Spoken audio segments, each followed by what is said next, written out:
Dear students, today we are discussing the area long-term sources of finance. It is an important area in our syllabus.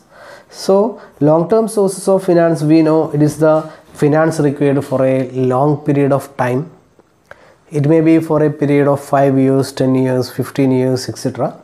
The important sources of finance includes ordinary share or equity shares, debentures and bonds, preference shares, term loans, then retained earnings. These are the important long-term sources that we are discussing as a part of our syllabus.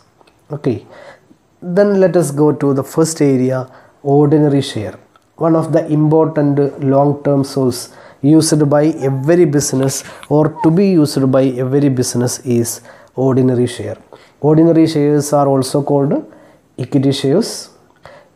There is another name for ordinary share, that is variable income securities. Equity shares are also called variable income securities. Another name is ownership security. Okay, then ordinary shares, shareholders are the owners and they are getting a right which is called preemptive right. What is preemptive right? It is the right to get right shares. If a company issue additional shares, it must be firstly offered to the existing shareholders. If they do not want the share, then it can be offered to the public. Such a right to get the right shares in case of additional issue is called preemptive right. That is the feature of ordinary share. Then another feature regarding equity share is ownership dilution. That means if a company issue additional more and more equity shares, it will dilute the voting right. For example, if there are 1000 shareholders, they are having the voting right of 1 by 1000. One shareholder will get 1 by 1000 power. But if the company issue 2000 more shares, his control will be lost. His ownership and control will be diluted by issue of additional shares. Okay. Then another feature is the flotation cost. The cost of collecting capital by issue of shares. It is called flotation cost. Okay. Then we know ordinary shares are having voting rights. They are the owners of the company, but there are exceptions with effect from 1994, that is called non-voting shares. Non-voting right shares are the shares without voting rights. Okay, then there are different terms related to equity share. One of the term we are discussing is right share. These shares are those which a company issue to its existing shareholders. As we have mentioned, it is the share issued to the existing shareholders in case of additional issue. The company issues such kind of shares in order to protect the ownership right to the existing shareholders. Another kind of equity share is bonus share. What is bonus share? It is the issue of shares as dividend, as bonus. When the company issues shares to its shareholders in the form of dividend, we shall call them bonus share. Another term related to equity share is set equity share. Set equity shares are issued to the exceptional employees, first time directors, promoters, etc., who contribute for their exceptional job in terms of providing know-how, technical property rights etcetera. Sweat എന്ന് പറഞ്ഞാൽ നമുക്കറിയാം അല്ലേ, അധ്വാനം, വേർപ്പ് എന്നുള്ള അർത്ഥത്തിൽ നിന്നാണ് വരുന്നത്. ഇപ്പോൾ കമ്പനിയുടെ പ്രൊമോഷൻ സ്റ്റേജിലോ മറ്റോ കമ്പനിക്ക് കോൺട്രിബ്യൂട്ട് ചെയ്യുന്ന എഫേർട്ടിന് പകരമായി employees, secretary, directors, full time directors, promoters, ഇത്തരം ആളുകൾക്ക് ഇഷ്യൂ ചെയ്യുന്ന ഷെയറാണ് sweat equity share. Okay, then second kind of long term source is preference share. Preference shares are the share capital having fixed rate of dividend and they carry preferential right over ordinary shares at the time of sharing of profits and at the time of claiming the asset. Generally, we will define Preference shares are shares having two preferences compared to equity shares. That is, one preference at the time of payment of dividend at a fixed rate. Second one, repayment of capital on winding up. Okay, it is ranked between equity and debt. നമ്മൾ preference share ഇക്വിറ്റിയുടെയും ഡെറ്റിൻ്റെയും ഇടയിലാണ്. Then another feature of preference share it is called as hybrid security. Hybrid means combination അല്ലേ. Debt ആണോ എന്ന് ചോദിച്ചു കഴിഞ്ഞാൽ debt അല്ല, ഇക്വിറ്റി ആണോ എന്ന് വെച്ച് കഴിഞ്ഞാൽ ഇക്വിറ്റിയും അല്ല, but it is having the features of both debt and equity. That is why it is called hybrid security. Okay, then another feature is that preference shareholders are not the owners, they have no voting rights, but in certain situations, just like non-payment of dividend etc., they will get voting right. Such voting right is called contingent voting right. Okay, then features of preference shares include fixed dividend, preference over equity, no voting right. Generally they have no voting right, no share in the profits, they are giving a fixed dividend, it is not based on earnings of the company. Then fixed maturity period, it is paid after a fixed maturity period. Then features of preference shares similar to equity shares is that they are given dividend from profit after tax. The management discretion over dividend payment is there both in case of equity and preference. Okay, then another long term source is term loans, or it is called project finance. It may be loans collected from commercial banks or other agencies etc. Loans, the features of loans includes loans can be collected in any currency. Loans are generally collected as secured loans on the basis of security of assets.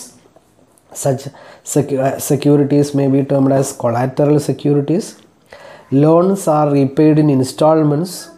Then loans have a maturity period, and also grace period will be allowed for payment. For example, if we are not making payment properly, we will be given, generally the grace period is 3 days, a grace period for repayment. Then loan agreement will be there between the company and bank or fund provider. Then there are restrictive covenants or loan covenants in case of term loans. Okay, what is restrictive covenants? Covenants means agreements. So restrictive covenants means restrictive agreements in relation to at the time of raising loans. Okay, what is restrictive covenant? Restrictive covenants are the agreements restricting or limiting the operations of a company. There are 4 restrictive covenants. First one, asset related covenant. That means agreement limiting the use of asset. Liability related covenant, agreement restricting the liabilities. Cash flow related covenant, agreements restricting the cash flow of the company. Control related covenant, agreement restricting the control and management of the company. അതായത് കമ്പനിയുടെ അസറ്റിൻ്റെ ഉപയോഗം, ലാബിലിറ്റിയുടെ ഉപയോഗം, cash flows, അതുപോലെ തന്നെ control, management, ഇത് 4നെയും restrict ചെയ്തുകൊണ്ട് 4 തരം എഗ്രിമെൻറ്റുകൾ ഉണ്ടാവാം. ഇതിനെയാണ് നമ്മൾ റെസ്ട്രിക്റ്റീവ് കവണൻസ് എന്ന് പറയുന്നത്. There are only 4 covenants: asset, liability, control and cash flow related covenants. Okay, then next source is retained earnings. നമ്മളുണ്ടാക്കിയ പ്രോഫിറ്റ് അവിടെ തന്നെ ഉപയോഗിക്കുകയാണെങ്കിൽ അതിനെയാണ് നമ്മൾ റീറ്റെയിൻഡ് ഏർണിങ്സ് എന്ന് പറയാം. Okay, it is the important internal source of finance. Retained ഏർണിങ്സിനെ നമ്മൾ ഇൻറ്റേർണൽ സോഴ്സ് ഓഫ് ഫിനാൻസ് തന്നെ വിളിക്കാറുണ്ട്. Okay, another name is ploughing back of profit. Profit അവിടെ തന്നെ ഉപയോഗിക്കുക, ploughing back of profit. Okay, then generally all the sources are having generally flotation cost, one cost, but in case of internal source there are 2 costs, that is transaction cost and flotation cost. Collect ചെയ്യുന്ന കോസ്റ്റും അതുപോലെ തന്നെ ശരിക്കും നമുക്ക് internal source ഉപയോഗിക്കുന്നതിന് ഒരു കോസ്റ്റും ഇല്ല, പക്ഷേ നമ്മളതിന് രണ്ട് കോസ്റ്റുകളുണ്ട്. അതിൻ്റെ ഓപ്പർച്യൂണിറ്റി കോസ്റ്റായിട്ട് നമ്മൾ ട്രാൻസാക്ഷൻ കോസ്റ്റും ഫ്ലോട്ടേഷൻ കോസ്റ്റുമുണ്ട്. ഫോർ എക്സാമ്പിൾ, നമ്മൾ ഇൻറ്റേർണൽ സോഴ്സ് ഉപയോഗിക്കുന്നതിൻ്റെ കോസ്റ്റ് എന്ന് പറഞ്ഞാൽ, അഥവാ നമ്മൾ ഇൻറ്റേർണൽ സോഴ്സ് ഉപയോഗിച്ചിട്ടില്ലെങ്കിൽ എന്ത് ചെയ്യേണ്ടി വരും? വേറെ സോഴ്സിൽ നിന്ന് ക്യാപിറ്റൽ കളക്ട് ചെയ്യേണ്ടി വരും. അതിന് ഫ്ലോട്ടേഷൻ കോസ്റ്റ് വരും. രണ്ട്, നമ്മുടെ കയ്യിലുള്ള ലാഭം എന്ത് ചെയ്യേണ്ടി വരും? ഷെയർ ഹോൾഡേഴ്സിന് ഡിവിഡൻഡായി കൊടുക്കേണ്ടി വരും. അതിന് നമ്മൾ ടാക്സ് കൊടുക്കണം. അപ്പോൾ tax on dividend, flotation cost, collection cost, ഈ രണ്ട് കോസ്റ്റുകൾ വരുന്നു എന്നുള്ളതാണ് ഈ ഒരു ഇൻറ്റേർണൽ സോഴ്സിൻ്റെ ഓപ്പർച്യൂണിറ്റി കോസ്റ്റുകൾ എന്ന രീതിയിൽ വരുന്നത്. Okay, then in case of debentures or bonds, another source of finance is debenture or bond. We know ഡിബഞ്ചറും ബോണ്ടും ഒന്ന് തന്നെയാണ്. If debentures issued by government, public financial enterprises, public enterprises, such government or government agencies, such debentures are called bonds.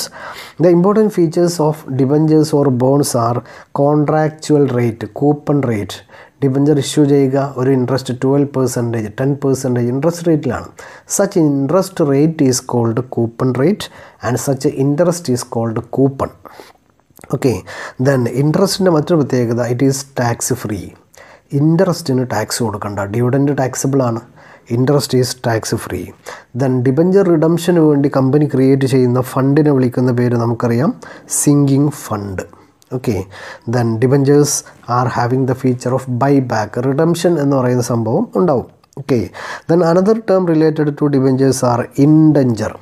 Indentures are debenture trust deeds. If a company issue debenture, an agreement, a deed should be created between company and trustees of debenture holders. കമ്പനിക്ക് എല്ലാ debenture ഹോൾഡേഴ്സിൻ്റെ അടുത്തും കരാറുണ്ടാക്കാൻ പറ്റില്ല. പകരം ഇവർക്കെല്ലാവർക്കും വേണ്ടി ഒരു ട്രസ്റ്റിയെ company appoint ചെയ്യും. And an agreement between the company and trustee will be created. Such agreement is called debenture trust deed or indenture. Okay, then another feature is restrictive covenant. നമ്മൾ ലോണിൽ പറഞ്ഞ പോലെ 4 തരം റെസ്ട്രിക്റ്റീവ് കവണൻറ്റുകൾ ഇവിടെയും ബാധകമാണ്. ഏതൊക്കെയാണ് 4 കവണൻറ്റുകൾ? Asset related covenant, liability related covenant, control related covenant, cash flow related covenant. Okay, then another feature is escrow account. നമ്മൾ ഈ ഡിബഞ്ചർ കളക്ട് ചെയ്യുന്നതിൻ്റെ റീപേയ്മെൻറ്റ് എൻഷുർ ചെയ്യാൻ വേണ്ടി നമ്മൾ ക്രിയേറ്റ് ചെയ്യേണ്ട ഒരു എന്താണ് പറയുക, ഒരു ഗ്യാരണ്ടി അക്കൗണ്ടാണ് എസ്ക്രോ അക്കൗണ്ട്. ബാങ്ക് അക്കൗണ്ട് പോലെയല്ല, guarantee അക്കൗണ്ടാണ്.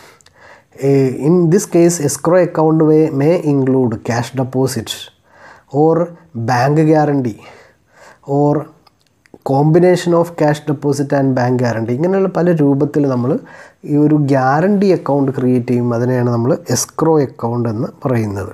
Okay, then there are different types of debentures. We already know simple debenture, unsecured or naked debenture. Security ഇല്ലാതെ ഇഷ്യൂ ചെയ്യുകയാണെങ്കിൽ അതിനെയാണ് നമ്മൾ സിമ്പിൾ അൺസെക്യൂർഡ് നേക്കഡ് ഡിബഞ്ചർ എന്ന് പറയുന്നത്. Second one secured debenture or mortgage debenture. സെക്യൂരിറ്റിയുടെ ബേസിസിലാണ് issue ചെയ്യുന്നതെങ്കിൽ it is called secured. Then bearer debenture, another classification, bearer debenture and registered debenture. In case of bearer debenture, the name of debenture holder will not be registered with the company. ആരാണോ ഇതിൻ്റെ bearer അയാൾക്കാണ് നമ്മൾ പേയ്മെൻറ്റുകൾ നടത്തുക, company. അതേസമയം in case of registered debenture, the details of the holder will be there in the register of debenture holders with the company. Okay, then redeemable, irredeemable we know അല്ലേ, they are repayable after a particular period. Then convertible, debentures that can be converted into equity shares after a particular period. Then guaranteed debentures. Guaranteed debentures are the debentures the payment of interest is guaranteed by a third party. അതായത് debenture ഹോൾഡേഴ്സിന് interest കിട്ടുമെന്ന് guarantee കൊടുക്കുക. സാധാരണ ഒരു merchant ബാങ്കോ commercial ബാങ്കൊക്കെ guarantee കൊടുക്കാം. ഇങ്ങനെ guarantee കൊടുക്കുകയാണെങ്കിൽ ഒരു third party guarantee കൊടുക്കുന്ന ഡിബഞ്ചേഴ്സിനെയാണ് ഗ്യാരണ്ടീഡ് ഡിബഞ്ചേഴ്സ് എന്ന് പറയുന്നത്. Collateral debentures means debentures issued as collateral securities. Loan എടുക്കുമ്പോൾ അതിന് ലോണിന് സെക്യൂരിറ്റി ആയിട്ട് നമുക്ക് അഡീഷണൽ സെക്യൂരിറ്റി ആയിട്ട് ഡിബഞ്ചേഴ്സ് ഇഷ്യൂ ചെയ്യും. That is collateral debentures. First debentures, second debentures etcetera is regarding the preference at the time of payment of interest or capital. നമ്മൾ ഡിബഞ്ചറിൻ്റെ interest കൊടുക്കുമ്പോൾ ആദ്യം ഫസ്റ്റ് ഡിബഞ്ചേഴ്സ് ഉണ്ടെങ്കിൽ അവർക്കാണ് കൊടുക്കുക, എന്നിട്ട് ബാലൻസ് ഉണ്ടെങ്കിലാണ് സെക്കൻഡ് ഡിബഞ്ചേഴ്സിന് കൊടുക്കുക. അപ്പോൾ ആദ്യം കിട്ടുന്നവർ ഫസ്റ്റ് ഡിബഞ്ചേഴ്സ് എന്നും അല്ലാത്തവർ സെക്കൻഡ് ഡിബഞ്ചേഴ്സ് എന്നും പറയുന്നു. This is A classification of important long term sources of finance. Okay.